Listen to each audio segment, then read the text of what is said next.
Hi, welcome to Travel Plan. I'm Michael, and on today's episode, we'll be visiting the Arc de Triomphe. I'm here in front of the Louvre because it's the best place to start this walk from. It's central. Now, if you're short on time and all you want to see is the Arc de Triomphe, it's about a 50-minute walk. Distance-wise, we're looking at 3.5 kilometers, a little bit over 2 miles. However, if you're like me and you want to see as many sites as possible, then have I got a route for you. It includes 5 sites before getting to the Arc de Triomphe. Those sites include the Jardin de Tuileries, the Musée de l'Orange, the Place de la Concorde, the Petit Palais, the Galerie Dior, and the Champs-Élysées. Since we're making a few more stops, it's going to take a little longer. It's going to be about an hour and 10 minutes, and you're looking distance-wise about 4.5 kilometers, a little under 3 miles, but it's well worth it. Also, keep in mind these times are just for the walks. So first stop, Jardin de Tuileries, 5 minutes from here. Let's get this party started. To reach the Jardin de Tuileries, head west past the Arc de Triomphe du Carrousel along All Central and then down the stairs to reach the entrance to the gardens.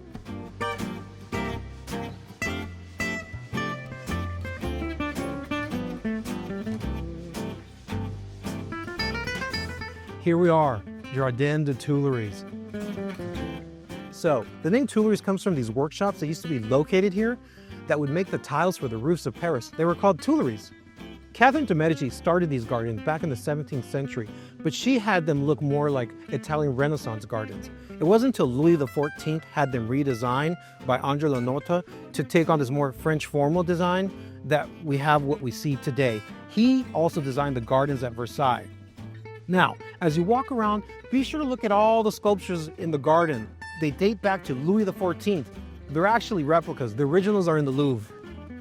The Tuileries Garden was originally attached to the Tuileries Palace, which served as a royal residence for monarchs including Louis XIV and Napoleon. The garden has witnessed many key events during its lifetime, including the storming of the Tuileries Palace in 1792 during the French Revolution, when King Louis XVI and Marie Antoinette were arrested. The Tuileries Palace was destroyed by fire during the Paris Commune in 1871. Today, the Tuileries Garden is classified as a monument historique in France, ensuring its preservation as a cultural treasure. The central axis of the Tuileries Garden aligns perfectly with the Place de la Concorde, the Champs-Élysées, and the Arc de Triomphe, forming part of Paris's famous Axe Historique.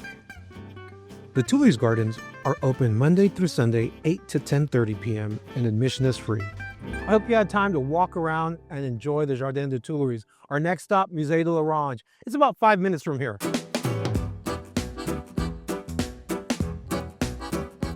To reach the Musée de l'Orangerie, we head down the center of the Jardin de Tuileries along All Central.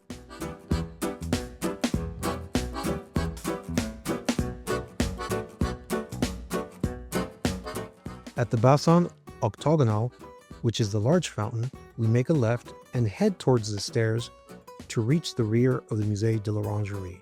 We then make a right on Terre du Bord de l'Eau, which will bring you to the front of the Musée de l'Orangerie. We made it, Musée de l'Orange. So this was built by Napoleon III back in 1852. It was built to house the citrus fruits from the Tuileries to guard them from the cold winters. Today, it's a museum of Impressionists and Post-Impressionists, housing some of the best art, including Modigliani, Cézanne, Matisse, and Picasso. However, the real reason you come here is to see Claude Monet's water lilies. It consists of 8 panels in 2 rooms. The museum's centerpiece is Claude Monet's water lilies, or Les Nymphéas, which he donated to the French state as a symbol of peace after World War I, calling it the Sistine Chapel of Impressionism.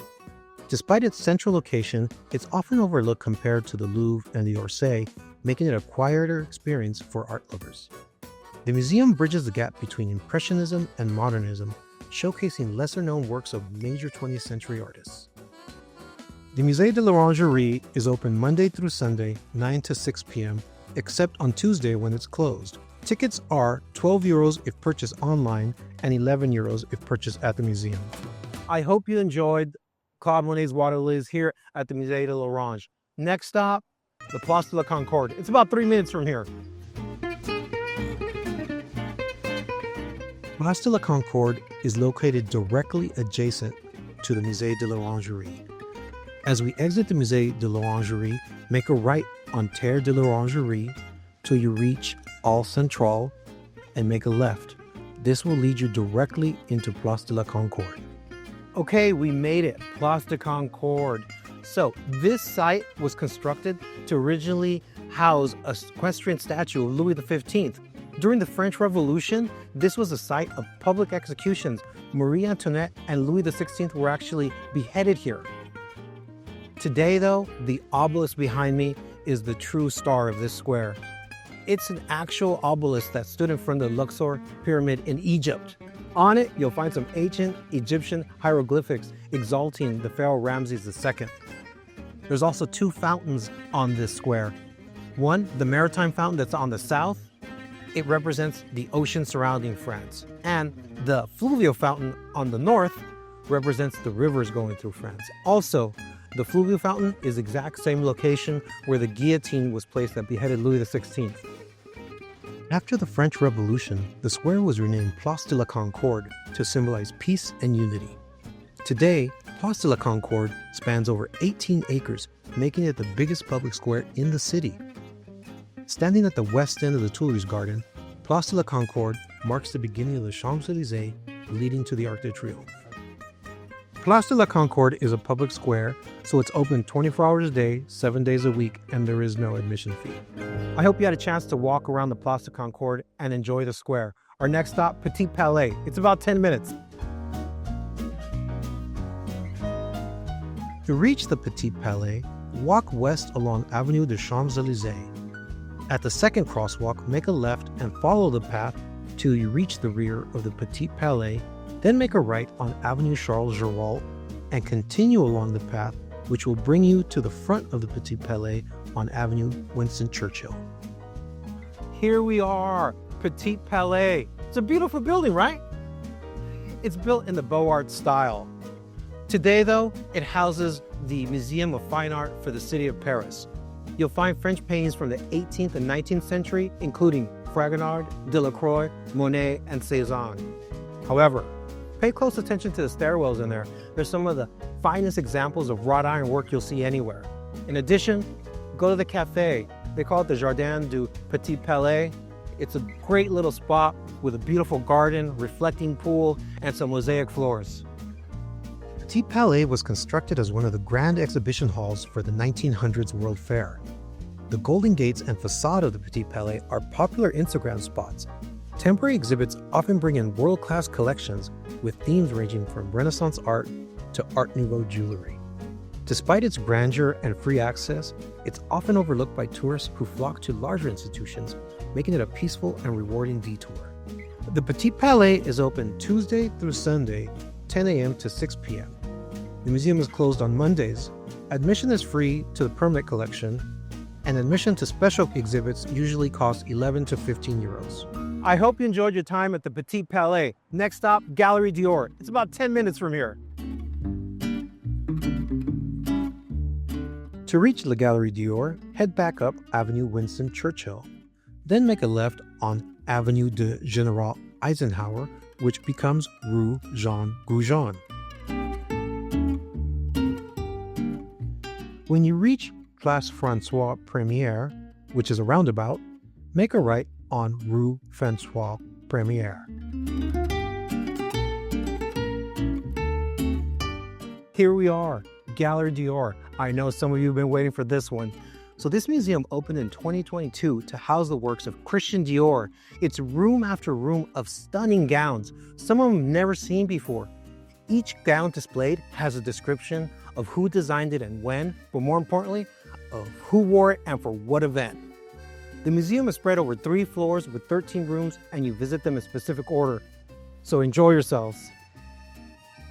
La Galerie Dior is located at 30 Avenue Montaigne, the iconic address where Christian Dior opened his first boutique in 1946. In 1947, Dior revolutionized fashion from this very building with his first collection, nicknamed the New Look, for its cinched waists and full skirts. The museum itself is a blend of 18th century elegance and modernist renovation, echoing the brand's blend of tradition and innovation. The Galerie Dior is open every day from 11 a.m. to 7 p.m., except on Tuesdays when it is closed. Admission to the museum is 16 euros. I hope you enjoyed all the fashion inside the Galerie Dior. Our next stop, Champs-Élysées. It's about 10 minutes from here.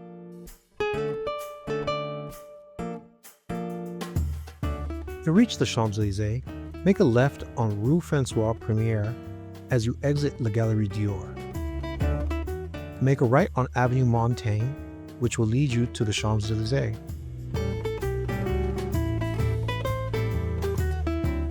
As you walk down Avenue Montaigne, be aware that this avenue has some of the best high-end stores and boutiques if you're in the mood for shopping.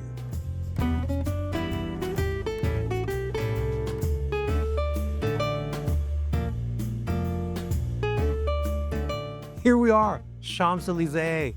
It's one of the most beautiful boulevards in all of Europe. It was actually known as the Grand Promenade until 1709. They hold events here such as the Bastille Day Parade and also the Tour de France. But more importantly, this is where you come to do some shopping and people watching. Before the Champs-Élysées was developed in the 17th century, this area was all marshland. Today, the Champs-Élysées is nicknamed La Plus Belle Avenue du Monde, or the world's most beautiful avenue, stretching 1.9 kilometers from Place de la Concorde to the Arc de Triomphe.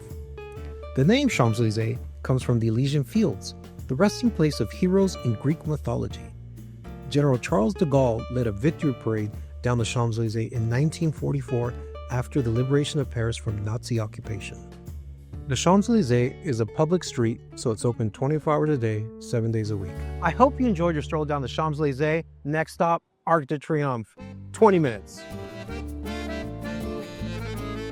To reach the Arc de Triomphe, head west along the Champs-Élysées.